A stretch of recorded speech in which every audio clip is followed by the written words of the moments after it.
बिस्मिल्लाहिर्रहमानिर्रहीम, अस्सलाम वालेकुम। मैं हूं ईसा नकवी। बिलावल भुट्टो ज़रदारी जो हैं उन्होंने जुमे के रोज़ अपने चैम्बर पार्लियामेंट हाउस में सहाफ़ियों से गुफ्तगू करते हुए कहा कि हुकूमत ने मुझे ये स्पेस 1 महीने से दे रखी है कि अदालती इस्लाहात के मुतल्लिक आइनी तरामीम पर इत्तफ़ाक़ राय हो जाए। उन्होंने कहा कि सिर्फ पीपल्स पार्टी का हतमी डॉक्यूमेंट सामने आया है, जबकि मौलाना फजलुर रहमान की जानिब से अब तक बाकायदा तौर पर ड्राफ्ट नहीं मिला है। पीपल्स पार्टी का ड्राफ्ट कामरान मुर्तज़ा के पास 1 हफ्ते से ज़्यादा अरसे से मौजूद है। साथ ही उन्होंने कहा कि हुकूमत के पास 2/3 अक्सरियत मौजूद है। अगर उन्होंने कहा कि मौजूद है और फिर भी इत्तफ़ाक़ राय चाह रही है तो ये खुश आइंद है, लेकिन अगर बिलावल भुट्टो ज़रदारी ने खुद कह दिया इसमें, हुकूमत कब तक अपना टाइम फ्रेम छोड़कर हमें स्पेस देगी। इसलिए मेरी पूरी कोशिश है कि मुसलसल इंगेज करके हुकूमत के सामने सियासी मुशावरत से मुतफ़िक़ा मुसव्वदा रख सकूँ। हुकूमत आइन और कानून के मुताबिक काम करना चाहती है। पीपल्स पार्टी ने हमेशा आइनी तरामीम इत्तफ़ाक़ राय से की हैं। पीपल्स पार्टी की जानिब से दिए गए मुसव्वदे में आर्टिकल 175A में आइनी अदालत का क़याम शामिल है। फिर उसके बाद A, B, D, E और F में तरामीम की तजावीज़ शामिल हैं। साथ ही बिलावल ने कहा कि हुकूमत के मुसव्वदे में वाज़ेह नुकात सामने आए हैं। अदालती इस्लाहात के अलावा जो नुकात हैं वो हुकूमत से कहा है कि जल्द शेयर करे, यानी कि अभी तक बिलावल भुट्टो ज़रदारी करेंगे हमारे से शेयर नहीं किए गए। फिर वो कहते हैं कि यकीनन हुकूमत के अपने कुछ मंशूर के मुताबिक नुकात भी होंगे। मुस्लिम लीग नवाज़ ये हक़ रखती है कि वो मिसाक जमहूरियत के मुताबिक आइनी तरमीम लेकर आए। पीपल्स पार्टी ने अपनी ख्वाहिशात को आइनी तरमीम के साथ नहीं जोड़ा और हमने आइनी अदालत और जुडिशल रिफॉर्म्स को सामने रखा है। पीपल्स पार्टी के चेयरमैन ने सवालों के जवाब देते हुए कहा कि हुकूमत का शुक्रगुजार हूँ कि हमारे इसरार पर इत्तफ़ाक़ किया कि सब सियासी जमातों के दरमियान इत्तफ़ाक़ राय होना चाहिए, वगैरह वगैरह वगैरह। ये सारी जो है वो गुफ्तगू बिलावल भुट्टो ज़रदारी ने की, जिसके बाद लगा ये कि अब मामला जो है वो बिलावल ये कह रहे हैं कि नंबर हुकूमत के पास पूरा है, लेकिन उन्होंने हमें स्पेस दे दी है। जो कोई भी शख्स इस तमाम एपिसोड से जो कुछ हुआ है गुज़िश्ता मिड अप्रैल ऑनवर्ड्स, इससे वाकिफ़ है, उसको मालूम है कि हुकूमत ने किसी को स्पेस नहीं दिया, हुकूमत ने किसी का मुंह देखकर ये नहीं रोका है। हुकूमत के पास नंबर गेम जो है वो शॉर्ट पड़ गई थी और जो 14-15 सितंबर को मौलाना की इनकार की वजह से जो हुआ था मसला पैदा, वो जो है वो एक मौलाना फजलुर रहमान का इनकार था और दूसरा अभाम दूर करने का फ़ैसला जो सुप्रीम कोर्ट ऑफ पाकिस्तान से जारी हुआ 8 जजेस का, जस्टिस मंसूर अली शाह का, वो बॉटल नेक बना, वो उसने चोक कर दिया हुकूमत के तमाम प्लान को। बिलावल भुट्टो ज़रदारी जाकर मौलाना से मुलाकात करते हैं। मौलाना से मुलाकात की खबर आती है कि आइनी तरमीम के हवाले से जो है वो गुफ्तगू हुई है, मुशावरत हुई है और मुशावरत को उन्होंने खुशाइंद करार दिया, पॉजिटिव करार दिया। और फिर उसके बाद मौलाना फजलुर रहमान तमाम टेलीविज़न स्क्रीन्स के ऊपर जलवा अफरोज़ होते हैं।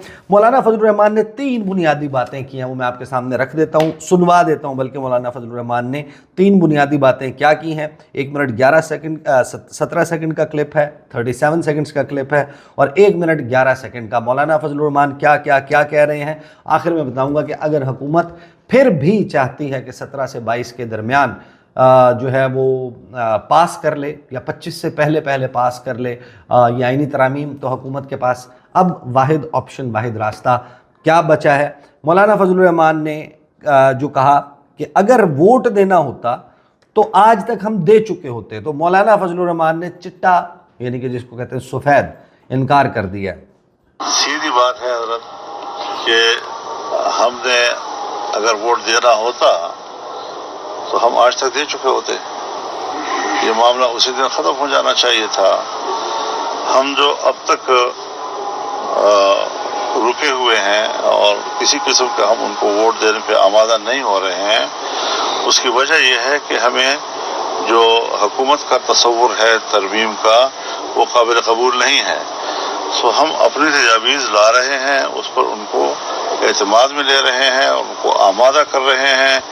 जब हमारी तजावीज़ पर आमादगी हो जाएगी तो उसके बाद फिर हम इस काबिल होंगे कि हम वोट भी दे सकें। लेकिन अगर हमारे नज़रिए के मुताबिक नहीं होती तो फिर ये बातें कहना है कि नंबर पूरे हैं, नंबर पूरे हो जाएंगे। देखिए ये एक सियासी बदअखलाक़ी भी है और इससे आइन को मुतनाज़ बनाने की भी एक बुनियाद पड़ जाएगी और एक मुतनाज़ तरमीम आइन में लाने की बजाय क्यों ना हम इत्तेफाक राय की तरफ चलें और हमारे इस नज़रिए को कि इत्तेफाक राय से मामलात हल हो जाएं, हर सिमत से उसका खैर मकदम होना चाहिए। तो हुकूमत के ड्राफ्ट को मौलाना फजलुर रहमान ने वाज़ेह इनकार कर दिया। फिर मौलाना फजलुर रहमान ने ये बताया मीडिया को कि वो अगर वोट देंगे तो किस किस्म की आईनी तरमीम को वोट देंगे, क्यों देंगे, कैसे देंगे। 37 सेकंड्स की गुफ्तगू है, सुनिए। सीधी बात है हजरत कि हमने अगर वोट देना होता, अदालती इस्लाहात में जो पार्लियामान का किरदार था उसको ख़त्म कर दिया गया। हम ये भी तजवीज़ कर रहे हैं कि आईनी 19वीं तरमीम को ख़त्म किया जाए और वापस 18वीं तरमीम को बहाल किया जाए, जिसमें कि जजों के तकर्रुर और सीनियरिटी की बुनियाद पर हो, कारकर्दगी की बुनियाद पर हो, सेहतमंदी की बुनियाद पर हो। तो जहाँ कमीशन का एक किरदार होगा, अदलिया के कमीशन का, वहाँ पार्लियामान का भी एक किरदार उस पर आ जाएगा और इस तरह निज़ाम में एक एतदाल और तवाज़ुन पैदा किया जा सकेगा।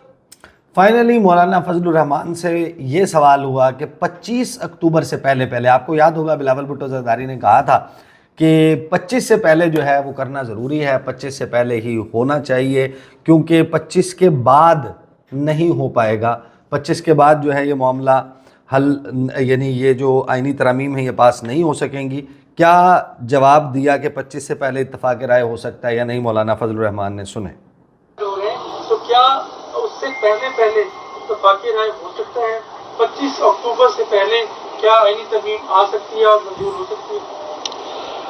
देखिए, एक चीज़ बुनियादी तौर पर ध्यान में होनी चाहिए कि ये जो हमने एक जज को रिटायर्ड होना या उसको तौसीह देना, कोई एक जज से डरता है तो कोई दूसरे जज से डरता है। अदलिया को खुदा के लिए सियासत में तकसीम न करो, सियासी जमातों में तकसीम न करो।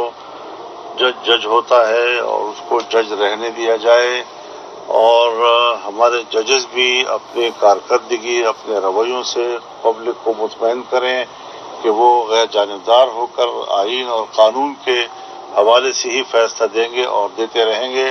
लिहाजा 25 अक्टूबर और 25 अक्टूबर की बातें रिटायरमेंट की तो है, तो ठीक है, रिटायर्ड हो जाएंगे, लेकिन ये है कि निज़ाम तो चलना चाहिए और निज़ाम में तवाज़ुन पैदा करना है। हमने भी अदलिया का एतमाद बहाल करना है और अदलिया ने भी कौम का एतमाद बहाल करना है। आपने आज कहा कि पहली मरतबा।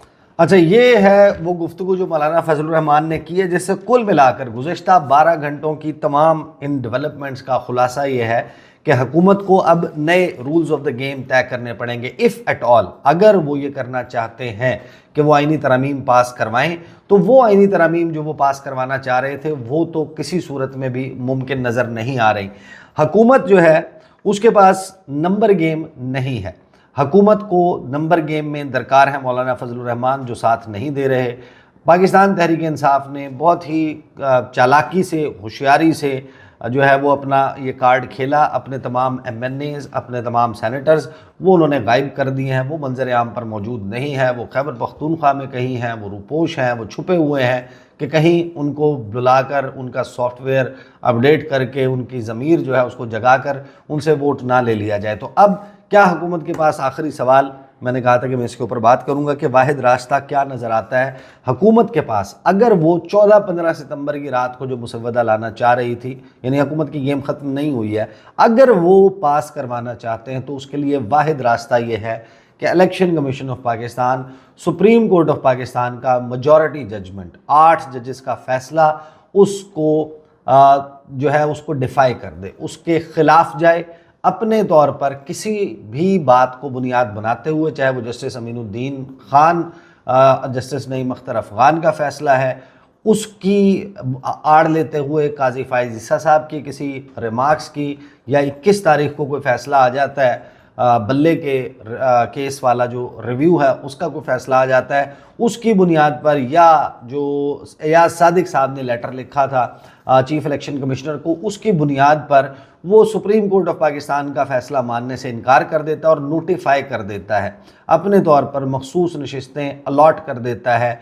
जो डी नोटिफाई हो गए थे पार्लियामेंटेरियंस, MNAs, उनको रिजरेक्ट कर दिया जाता है। مسلم لیگ نون کو، پیپلز پارٹی کو اور ان تمام جماعتوں کو جو ہے وہ نمبر جو لے لیا ہے سپریم کورٹ آف پاکستان نے، وہ مخصوص نشستیں دے دیتا ہے، تو پھر یہ واحد راستہ ہے کہ حکومت اپنا نمبر اپنے بلبوتے کے اوپر پورا کرے اور جا کر ووٹ ڈالے، اور اس صورت میں آئینی ترمیم پاس ہو سکتی ہے۔ ادروائز فی الحال نظر یہ آتا ہے کہ گیم الٹ گئی ہے، کھیل الٹ گیا ہے، بساط نہیں بچھائیں۔